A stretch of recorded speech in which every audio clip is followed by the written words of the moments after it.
Friends, আজকে রেসিপিটা একদম নিউ। তো পনিরের সবসময় আমরা অনেক রকমের রেসিপি করে থাকি। রেসিপিটার নাম হচ্ছে চিজি পনির ঘোটালা। তো ঘোটালা নামটা কেন সেটা তোমরা পরে জেনে যাবে। তো এটাকে আমি পাওয়ের সাথে খাবো, তোমরা এটাকে পরোটা অথবা লুচির সাথে খাবে। ভাতের সাথে এটা খুব একটা ভালো লাগবে না। তো চলো রেসিপিটা শুরু করি। তো দেখো বন্ধুরা, সমস্ত ইনগ্রিডিয়েন্টকে আমি গুছিয়ে নিয়েছি। তো পেঁয়াজ কেটে রেখেছি, রসুন, আদা, কাঁচা লঙ্কা, পনির, শিমলা মির্চ আর টমেটো।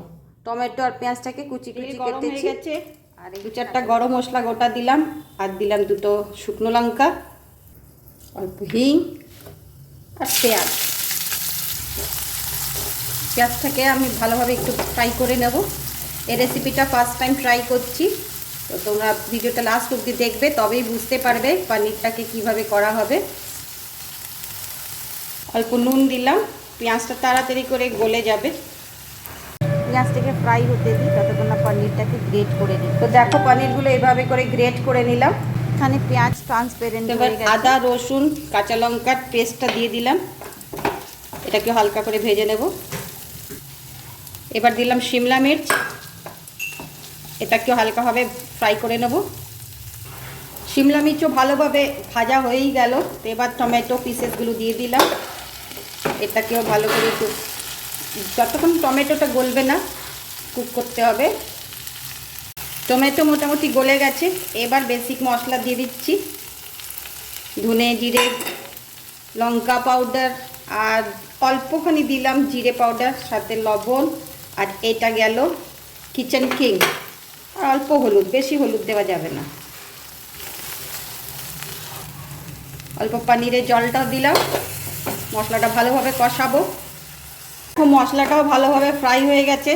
এবার দিয়ে দেবো মেন ইনগ্রেডিয়েন্ট, এই কুচনো পনির। আর পনিরটাকে এবার এটার সাথে হালকা ফ্রাই করব। বন্ধুরা, 5-6 মিনিট পরে একটুখানি জল দিলাম, গ্রেভির জন্য হালকা একটু জল দিলাম। পনির ফুটে উঠেছে, এবার দিয়ে দিলাম গরম মশলা। আর দেখো, এখানে কাসুরি মেথিকে আমি গরম করে ক্রাশ করে নিচ্ছি, এটাও দিয়ে দেবো। দিয়ে দিলাম কাসুরি মেথি। এবার নামাবার আগে একটা চিজ কিউব নিয়ে পুরো গোটা চিজ কিউবটাকে আমি গ্রেট করলাম। এটা ভিডিওতে দেখাতে পারলাম না, ফোন কল এসে গেছিলো, তারপর আমি ভুলে গেলাম রেকর্ড করার জন্য। তো বন্ধুরা দেখো, এরকম স্ট্রাকচার হয়ে গেল চিজ দেওয়ার পরে। তো তোমরা এখন নিশ্চয়ই বুঝে গেছো কি আমি এটার নাম চিজ পনির ঘোটালা কেন রাখলাম। তো এদিকে তো এটা হয়ে গেল। এদিকে প্যানের মধ্যে আমি বাটার কিউবস দিয়ে দিলাম, আর বাটারটা গরম হয়ে যাওয়ার পরে এখানে পাও সেঁকে নিলাম। চিজি পনির পাওয়ের সাথে খেতে খুবই অসাধারণ লাগলো। তো বন্ধুরা, তোমাদের যদি রেসিপিটা ভালো লাগলো, লাইক, শেয়ার, কমেন্ট দিও।